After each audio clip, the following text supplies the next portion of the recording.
दिल्ली में विधानसभा चुनाव के लिए प्रचार प्रसार अपने अंतिम चरण पर है। खास बात यह है कि इंडिया गठबंधन की दो बड़ी पार्टियां आमने सामने हैं। वहीं भारतीय जनता पार्टी भी इस चुनाव में बड़े अवसर की तलाश में है। दिल्ली की 70 विधानसभा सीटों में से कुछ हॉट सीट्स हैं, जिनमें से ओखला सीट पर सबकी नजरें टिकी हुई है। कारण भी है। कारण ये कि ओखला विधानसभा सीट मुस्लिम बहुल सीट है। रिपोर्ट्स के मुताबिक यहाँ करीब 55% मुस्लिम आबादी है। आम आदमी पार्टी ने ओखला से 2 बार के विधायक अमानतुल्लाह खान को फिर से उम्मीदवार बनाया है, तो वहीं कांग्रेस ने पूर्व विधायक आसिफ मोहम्मद खान की बेटी अरीबा आसिफ खान को टिकट दिया है।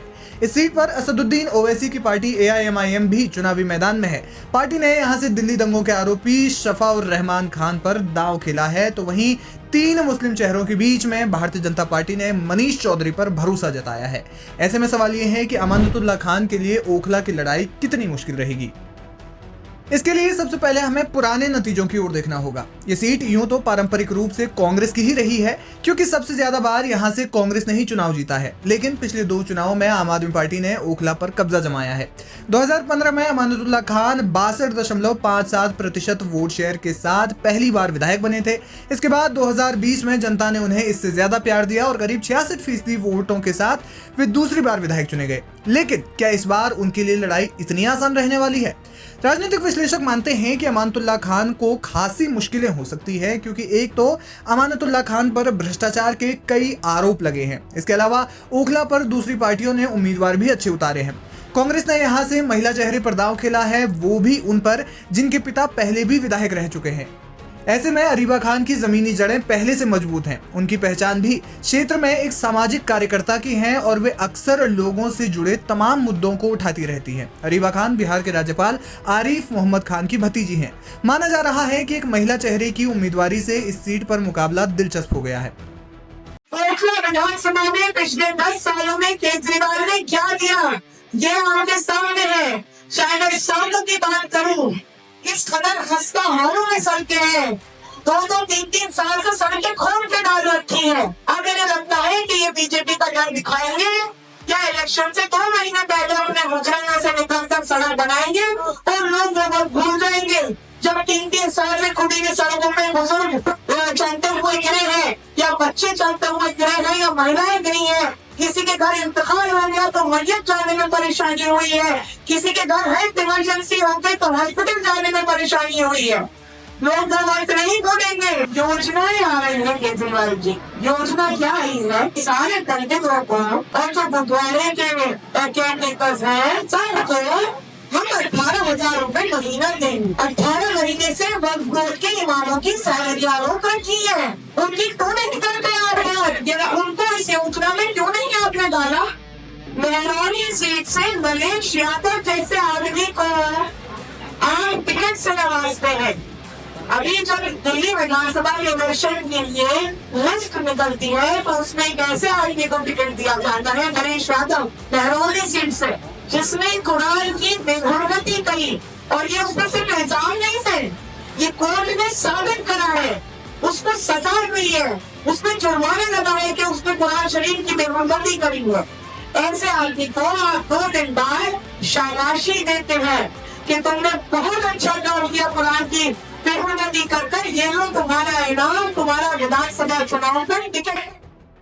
AIMIM की बात की जाए तो शफाउर रहमान खान का भी अच्छा नाम है। वे जामिया एल्यूमिनाई एसोसिएशन के अध्यक्ष रह चुके हैं।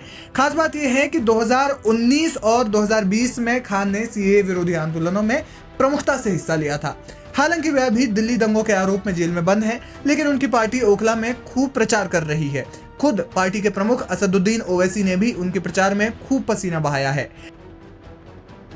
मुख्यमंत्री जेल में था 6 महीने, छोटा रिचार्ज केजरीवाल 6 महीने शराब के केस में जेल में था और आज 6 महीने के बाद निकलकर मुख्यमंत्री बनकर जेल में था और शिफा जेल से इलेक्शन लड़ रहा है।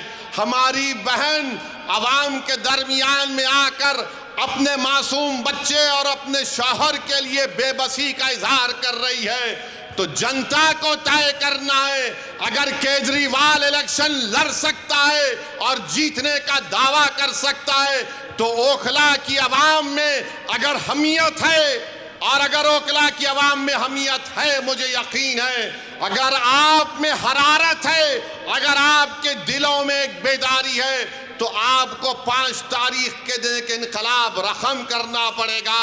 इस देश में अगर केजरीवाल को बेल हो सकती है और इलेक्शन लड़ सकता है 6 महीने के बाद, तो शिफा को हम जेल में बिठाकर इलेक्शन जिताएंगे। ये जमहूरियत की कामयाबी होगी। अगर नरेंद्र मोदी के पार्टी में ऐसे 90 MP हैं जिन पर क्रिमिनल केसेस हैं, तो मजलिस ने कोई गुनाह नहीं किया, कानून इजाजत देता है। हमने अपने उम्मीदवारों को मैदान में उतारा। जो लोग ये आम आदमी पार्टी के कह रहे हैं नहीं वोट कटेगा, अरे 94 से लेकर 2019 तक यहां से अल्पसंख्यक समाज का उम्मीदवार MLA बना। अब तुमको बीजेपी कैसे याद आ गई? तुमको ईडी पकड़ के लेके गई। तुम कौन सी चाय पीकर बेल हासिल करे, हमको बताओ। तुमको बेल कैसे मिल जाती है, शिफा को क्यों नहीं मिलती? तुम्हारे आका केजरीवाल को 6 महीने के बाद बेल मिल जाती है, शिफा को क्यों नहीं मिलती?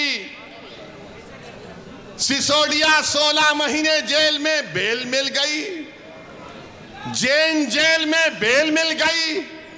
बताओ कहीं तुम कुछ सेटिंग तो नहीं कर लिए?